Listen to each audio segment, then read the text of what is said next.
ఓం శ్రీ జ్ఞాన సరస్వతి నమః. ఓం నమ శివాయ. శివ పార్వతులు కలిసి ఉన్న రూపం గురించి తెలియజేసే స్తోత్రమే అర్ధనారీశ్వర స్తోత్రం. ఈ స్తోత్రము చేసిన వారికి వైఫ్ అండ్ హస్బెండ్ మధ్య గుడ్ రిలేషన్ను పెంచడంతో పాటుగా ఆ కుటుంబం అంతా కూడా ఆనందంగా ఉండేలా చేస్తుంది, దీర్ఘాయువును ప్రసాదిస్తుంది, సౌభాగ్యాన్ని పెంచుతుంది. శివ పార్వతుల అర్ధనారీశ్వర స్తోత్రం.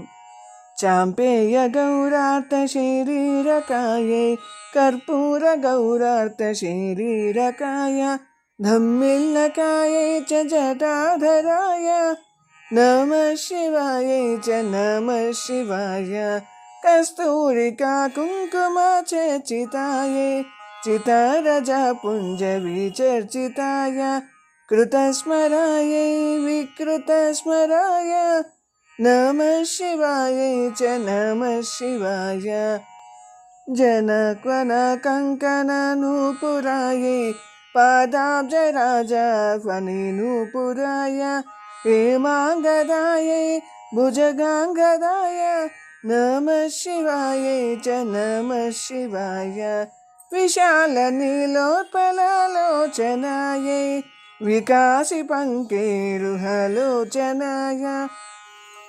సమీక్షణాయ విషమేక్షణాయ నమః శివాయ చ నమః శివాయ మందారమాల కలితాలకాయ కపాలమాలాంకితాకందరాయ దివ్యాంబరాయ చ దిగంబరాయ నమః శివాయ చ నమః శివాయ అంబోదరా శ్యామల కుంతలాయ తటి ప్రభతామ్రజటాధరాయ నిరీశ్వరాయ నిఖిలేశ్వరాయ నమః శివాయ చ నమః శివాయ ప్రపంచ సృష్టిన్ముఖలాశకాయ సమస్త సంహారక తాండవాయ జగజ్జనన్యే జగదేక పిత్రే నమః శివాయ చ నమః శివాయ ప్రదీప్తరత్నోజ్వల కుండలాయ